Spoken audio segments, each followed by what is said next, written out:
Welcome to the Genius Talk podcast. I'm your host Atul Raj from the bestemailmarketer.com, and today we have Noemi Beres. Yes. Thank you so much for joining us, Noemi.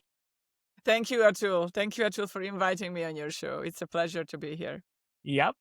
Okay, so for our listeners who don't know you, can you tell them who you are and what you do? Yes, of course. So I'm Noemi. I live in Cyprus in Europe, in the Eastern Mediterranean corner of Europe, and I run a podcast booking agency called Podcast Connections. We help entrepreneurs, business owners, authors, coaches to get on quality podcast shows worldwide, mainly in the US and in Canada.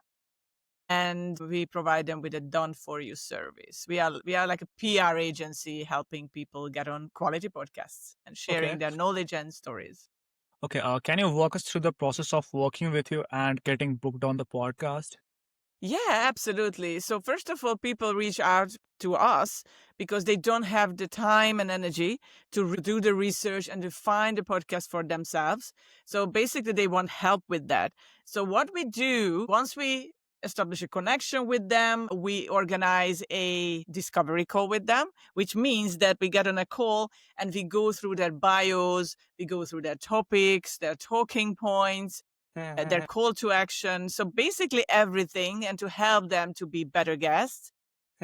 And once we have all the information about them, then we'll start to pitch them to different podcasts. It's a very unique and personalized approach. We don't send out mass emails to podcast hosts, but it's very tailored. The podcasts, they are in our network. They are mainly from the US and Canada. We work with around 600 podcasts worldwide, and we usually send our clients to our network first. And when they accept a client, we help to fill out all the forms for them. We help to send all the emails and all the information the podcast hosts need about the guest. And then basically we schedule everything. If something needs to be rescheduled, we do that too. So basically from the beginning to the end until the guests appear on the show, we are with them. We hold their hands. All they have to do is just to get on the show, get on the podcast, and share their knowledge and share their stories. So basically, we do everything for them. Hmm. Okay, so you know what? I think there are many people who want to be on the podcast as a guest, and but they are afraid. You know. Yeah. So do you also help them with that? Yeah, I know there's many people, they have kind of struggle with listening to their own voices, and they're nervous when they get on the show.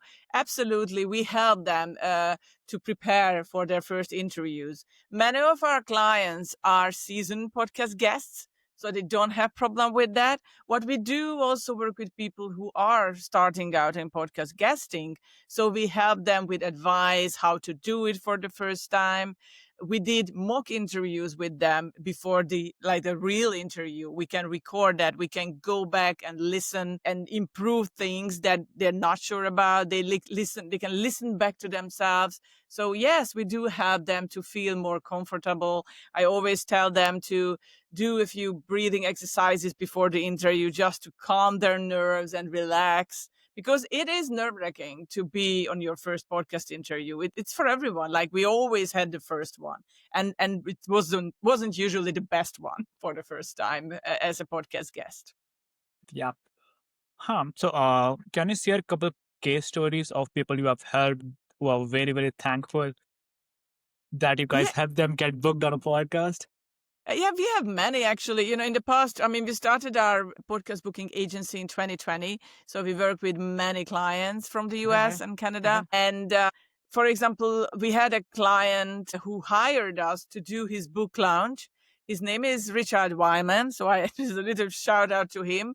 He is a bit of big name in the customer CX world, and he was really happy or the way we did his book launch, and we pitched him, I think, about like 20, 30 podcasts to booked on during a short period of time. And it really pushed his book up to be an Amazon bestseller. So it was a great feedback from him to Okay. get that too. So when you said 2030 podcast, is there any time frame for that? There are, like, it depends. Like, there are certain people who hire us for like a short period of time, like Richard did, because he's an author and he did his book launch. So he needed a push to, to promote his book out there. But there are other clients we've been working with for years because they just want to appear on podcasts consistently, persistently. So it really depends. It always depends on the client strategy, what, and obviously their budget too, like, how they can afford it for a longer period of time. Okay, so suppose I'm your client, okay? So and I want to do a book launch, then first we do 30 podcast, after that we do book launch, or like first we will decide this day we'll do book launch and we will get booked on podcast before those days, Mhm. and on those podcasts we will talk about our book we're going to launch on this day. Yes. I mean, if the podcast host is, happy and willing to do that, for example, they can release, for example, the interview around the book launch time. I mean, it really depends because the bigger the podcast is too harder to organize that time wise because Yeah, there yeah. are so many podcasts that are there and they are fully booked. So, but we always try our best to accommodate their wishes, our clients' wishes when it comes to book launches. Okay. Hmm. You know what? I'm also thinking about writing a book. See? Yeah. So, what do you think? What are the most common challenges people face when getting booked on a podcast? I think the most common challenge is to, if they do it by themselves, that they're not doing a very thorough research before finding the right podcast, and they reaching out to podcasts that are don't align with their message or they don't align with their business. I heard so many horror stories about those things that people reach out, they are in a different business, and for example, they are in the e-commerce business, and some people reaching out when they are yoga instructors or something like that. So they haven't even checked the Yeah. podcast. They haven't even, checked on Apple Podcast or on YouTube. They haven't even listened to one single episode. They just reaching out like, shooting like blind or something, and they don't really care. So always do the research. Otherwise, I mean, people won't accept you as a guest if your business, your message doesn't align with the podcast host's show. Yeah, you know what? I think they think like they will not going to get accepted as a guest, and because of that, they don't do too much research and think about it's a number game. Yeah, it's a number game. Exactly. But if we want to go for quality and if we want to, be booked on that show, stand out, prepare a great bio, prepare a great email or message to approach the podcast host and it's also important to listen to an episode before you reach out to anyone. So, the podcast host vibe, the podcast vibe, and what the show is about, because at the end of the day, that's really, really important when you want to get booked on podcasts. Like, have you ever like met someone or worked with a person who was like, I'm scared to do my first interview, or like be guest on our first few interviews, because if I do bad, okay, then I will get it will create challenges for me for my future like future interviews. Yeah, I mean, it happened before that. Like, I had a case when this person, was a public speaker, a keynote speaker, and they were really experienced, but they never did any podcast guesting before. Before the first interview, I mean, she was really like anxious about it, like, is this for real, is this happening, am I going to be good enough? And it happens, but then that's why we are here for them, and we try to calm their nerves, calm them down, and just tell them this is just a friendly conversation between two people. Yes, other people will listen to that interview, but just treat it as a friendly conversation between two people when you share your story and your knowledge, and just don't think about the crowd, or don't think about the listeners at that moment. Just focus on the conversation. Okay, so for our listeners who want to get help from you to get booked on podcasts, where can they go? Yes, they can visit our website, which is podcastconnections.com. plural, .co, not com. That's our website, and they can get in touch with us. Or I'm also very active on LinkedIn, so people can reach out to me on LinkedIn, and I'm happy to connect and, have a chat.